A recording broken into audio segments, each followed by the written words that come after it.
I'm Groot.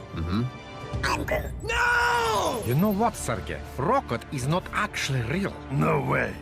Computer generated. Wow. It's amazing what they can do. See Marvel Studios' Guardians of the Galaxy Volume 2 from April 28th with 2-for-1 tickets from Meerkat Movies, because movies are better with two. Hi there, so this is just a wee precursor again to an interview that I done in Oban with a chap called Eric. Now, first of all, I appreciate Eric for taking the time to partake in the interview. Although, you know, Eric displays what we see so often, that is the conditioned programming and the conditioned responses. Eric believes that he sees curvature, maybe because he thinks he has to see curvature, and that he understood the physics of liquid on Earth, but still would defend curvy, rotund oceans. Now, it's unfortunate, but it's also interesting to see these reactions and to watch the programmed response come from people. Now, I will not accept any derogatory attacks on Eric. As I say, Eric, like everybody else, is entitled to think and believe what they like. For me, this is just a study to highlight and show how these programmed responses work. Now, you hear him, and you will hear him saying, "Oh, I've seen the curvature." You will hear him reference Eratosthenes, you know, a logical fallacy, something based 2,000 years ago or whatever it is, and how people just recite it. It's like any other religion. My book, my book. Now, it is a logical fallacy. You know, we're talking about now, and the questions are being asked now. Now is the time for discussion, and now is the time for assessment. You know, we don't, if I ask a religious person or, you know, anybody else about any information or claim that they make to me about reality, and they then reference a book, it is not acceptable. It is not scientific. Neither is referencing somebody who lived 100 or 2,000 years ago and claiming that they proved something. Well, let's have a look at it and see if we can prove it today. But again, you know, the precursor here is just to say I appreciate anybody who takes part in these interviews, and I will not accept any disrespect or attacks on Eric. People are entitled to their opinions, but your opinion has to be constructive. You can call people names or whatever on your own platform, in your own space, your own time. It's not going to be accepted here. And that's pretty much it. So, you know, again, I thank Eric and everybody else who takes part. You know, you will meet people like this, as many have you have done, who think they know and think that they can defend. And again, you know, it's just a sign of the times for me. It's an ongoing study into how religious programming works and how people respond to it, and how they will protect something that they are invested in, which they hold to be true, a belief, when it is purely a belief, because all observable reality shows them different. So it's a really interesting study, and again, I can only thank and appreciate Eric for his time. Peace.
Excellent. That's really nice. Oh, thank you.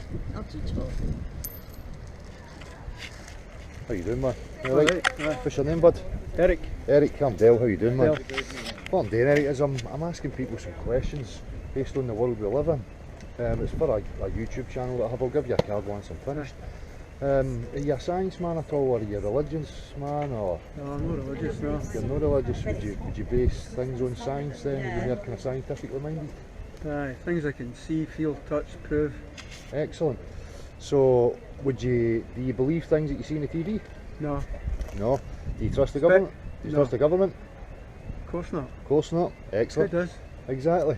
So you were saying that you base things on you can hear, see, touch, taste and test for yourself, which Aye. is exactly what I'm like. I'm a direct realist. That's the way I base things on my life. So if I say things about natural physics to you, like if I say the physics of liquid, Aye. and I was to say to you that the physics of liquid is to take the shape of any container Aye. and the surface will always be flat and parallel, no matter what. Would you agree to that? Flat and parallel. Aye. Unless there's motion on it, of Well, course. up to a point, but of course the earth is curved, so it's... Well, this is the point I'm just about to get to. Hmm. If we know that the physics of water are to seek and maintain its own level and the surface is always flat and level, how then could the earth be a globe? Well, of course it's a globe. But you were saying that you base things on what you can test, Well, look, see for I'll yourself. give you a good example of what I'm talking about. Right, This is especially obvious if you're on a canoe.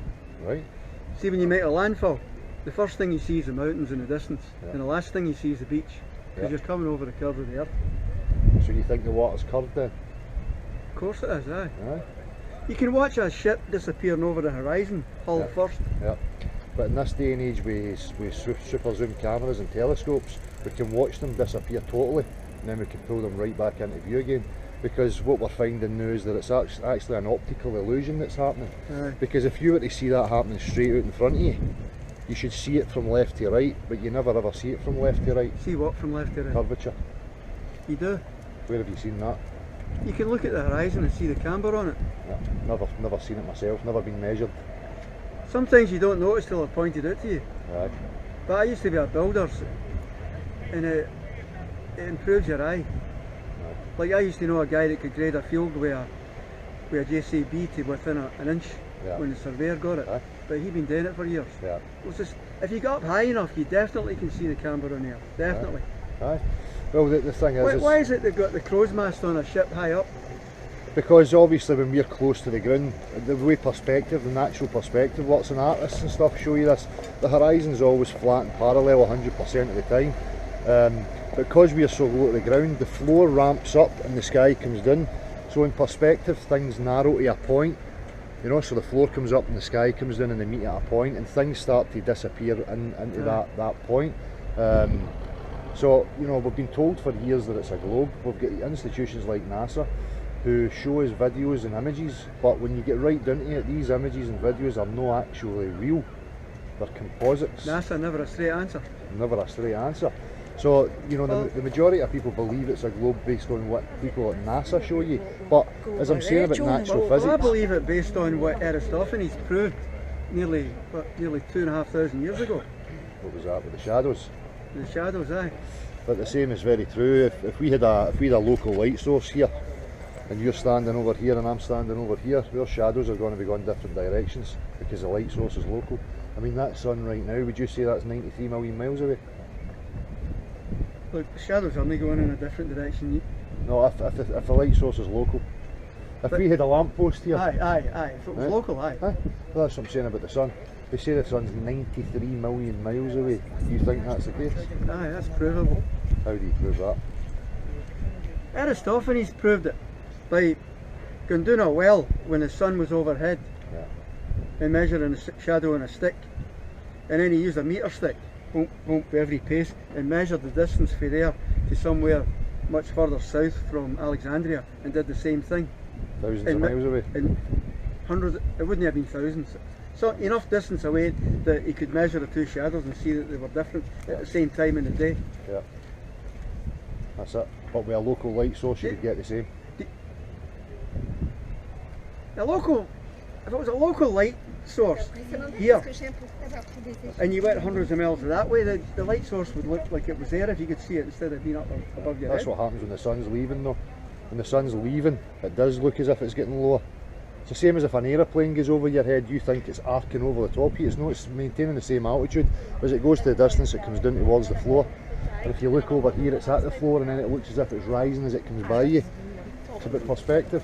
You know, if you're saying about the curve, nobody has ever witnessed the curvature of the Earth with their own eyes.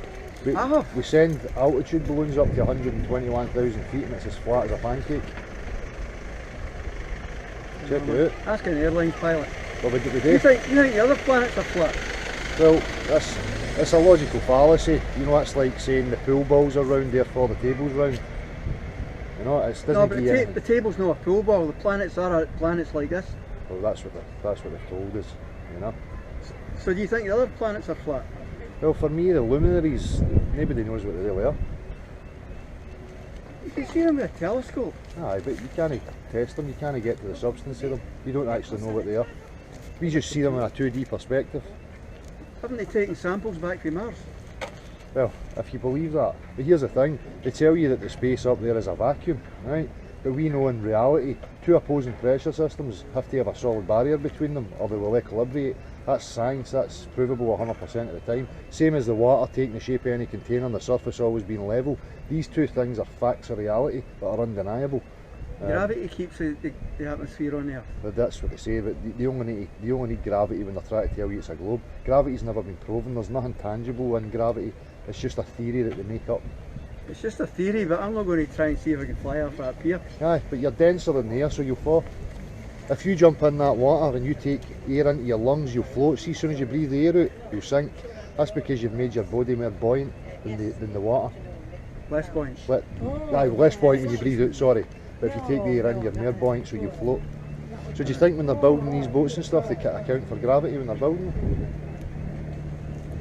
Or do they just need the right amount of buoyancy in order to keep them afloat? Of course they've got to account for buoyancy. Yeah, but no gravity. Because I don't know, there's no such thing. Well, if the boat was denser than the water, it would sink, wouldn't it? Exactly. Well, that's gravity. That's buoyancy. That's buoyancy like a balloon's buoyant, because it's got air in it. That's right. A helium balloon will rise because it's less dense than the air. Aye. Right, so there's It's your the same answer. with a boat. So would you say a helium balloon's an anti-gravity device? Helium's lighter than air. Exactly. Anything that's heavier than air. Pause. Right, so that's exactly what we know. That's the principles we work on. We don't ever say, oh, I need to account for gravity when I'm building a ship or an aeroplane or a balloon. Of course they account for gravity. If they made the ship denser than the water, it would sink. So, you know, you say you base things on what you can experience and taste for yourself. If I asked you, could you think you could give me one practical example of a body of water displaying convexity upon its surface? I've seen it. Yeah. I've seen the camber of the earth on the water. Right, cool. Nice one. You don't believe me? No, because, you know, people like me are searching for it. You know, people are measuring, they're testing all over the world and nobody can find any curvature anywhere. There's none. So you don't believe Andy's sailed round the earth? Oh, I believe there's people who have sailed around the earth. They've circumnavigated round in a circle. There's never been north to south, right round circumnavigation because it's impossible. They go There's round in never a circle. been, not in a plane, Not on a plane either. not in a submarine, under the Arctic. How would you get by all that ice? The ice floats, Yeah, I know. But you the check it submarine out. goes underneath If it. you check it out, there's never been north to south circumnavigation, a full complete circle round our globe. Allegedly. It's, as I say right now, I mean, we're looking at this water, we know that it's level and flat because that's the way water behaves. You know what I think about this flat earth theory? Yeah. I think it's a CIA plot to make the internet look increasingly more ridiculous so as people won't believe the real stuff that's going on in it. See, the thing for me is when we talk about natural science and the world we live in, it's directly observable and testable by all of us. When we talk about any other conspiracies, it's all hearsay, stuff that's not in your direct experience, so I don't agree with that. You know, I've heard this before from people that, oh, it takes away from every other conspiracy. Well, no, because this is one that we cannot directly experience. When Vasco da Gama sailed around the earth in, what was it, 1560 or something, he went through the middle of it. across the Atlantic, down to South America, up towards India. He didn't go round in a circle. No. If the Earth was flat, all the navigation that people use wouldn't work. Of course it would. Compasses are flat, you have to order parallel. Maps are flat. Water's flat. The Earth is no curvature anywhere. They get the time of the day from the sun because it's going round the Earth, right? But nobody knows what the sun is. They think they know. Helium and hydrogen. Yeah. That's it. So you've heard But- about the flat Earth thing? Aye, I've heard otherwise sensible people talking about it, and I'm. Come on. But do you not think maybe, you know, because I was the same, see for 36 years of my life, I believed I lived on a globe, flying through the infinite vacuum of space and all that nonsense. And then I went and actually looked at it. And then I went, right, do you know what? They told me this when I was in school, and they told me that it was a fact. The only thing I've ever seen is a plastic toy and cartoons for the TV, so I'm going to actually see if there's any measurable proof for the Earth There being is a globe. measurable proof. Could you share it with us? I just told you Aristophanes' experiment he did 2,500 But years I'm, ago. I'm debunking that, that's what I'm saying to you. If How the have you sun, debunked it? because if the sun's local, right? If there's a local light source and you're on the west side and I'm on the east side and that light source is in between us, the shadows are going to be different. Just like if we walked under a lamppost and you stood on one side and I stood on the other side, well, are our shadows going to be the same? How local do you mean? Well, it's still to be, you know, the fact of the matter is we don't even know what that is up there. On a cosmological scale, it is local. Yeah. That's why we're going round it, because of the gravitational There's pull. never been an experiment that's proved the Earth moves, ever. The experiments that were done was the Sagnac experiment, Michelson, Morley and Airy's failure. Aye, did nothing. Galileo not prove that it moved? No, nobody's ever proved it moved. I think he did. I think that's why the Catholic Church were trying to kill him. But they couldn't because he invented the telescope which kept Venice safe from pirates. And he's so popular it would have brought the church into disrepute if they'd executed him. So they put him under house arrest for the rest of his life. Yeah. Because the religions controlled everything in the days and they infiltrated science as well and they've still It tried sounds to like you're trying to turn us back to that. No, I'm This trying is to a say- step backwards. No, it's not.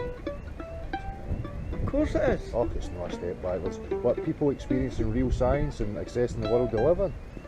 Why would it take us a step back? How do you rationalise that and explain that it would take us a step back if the Earth was flat? Why do you think like guys can fly at 1,000 mile an hour Yeah. and the sun stays in the same place?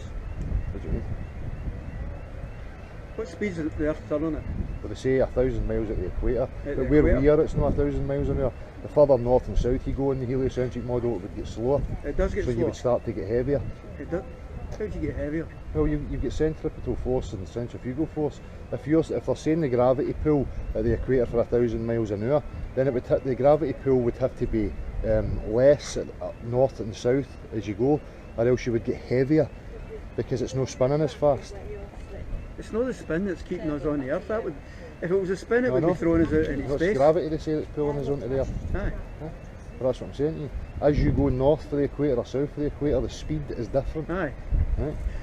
But if you're flying at the same speed that the sun's rotating, the sun stays in the same place. Right. But again, it comes down to like the sun and stuff don't give anything measurable about down here. You're talking about planes and stuff, right? So the military planes can fly above the sea for as long as they want and they keep it right above the sea. An aeroplane is fitted with a gyroscope that keeps it level and parallel. If you were on an aeroplane, it would have to keep accounting for the curvature of the earth. Every mile, it would have to account for inches of curvature, and it would be continual to your destination. They're called aeroplanes. They're fitted with gyroscopes. You go on an aeroplane, it takes off, it gets to its altitude, it levels out and it stays there until you get your destination. See this thing you're talking about? A ship goes over the horizon, you can't see it anymore, but then you get a powerful telescope out and you can see it. Yeah. Have you done that? Yep. Loads of people have done it. Loads of people have done it. There gets a point where it just gets too condensed where you just can't see it. It's like the same here on a certain day, certain temperatures. You'll not be able to see as far as what you can on a clearer day. It comes down to atmospheric conditions. Do you know how far away the horizon is at sea level? If you stand up on the beach right where the sea is. 3 miles. They're buying summers. I was going to say 4, but it's about that. Well, they range from 3 to 12. They, you know, they chop and change. But they want to invoke, as I say, that you're seeing ships going over the horizon at 12 miles, but from left to right you don't get the same curvature. And if you're on a bow, it has to curve equal directions everywhere you go. It'd be 12 miles at the horizon's 12 miles away, but it's no. So Because you couldn't see a ship 12 mile away. if you're on a sphere, as soon as you start to rise above the sphere, 360 degrees round about you, the horizon will start to drop. When you go on a plane, it doesn't matter how high you go, the horizon's at eye level straight out in front of you and it's flat.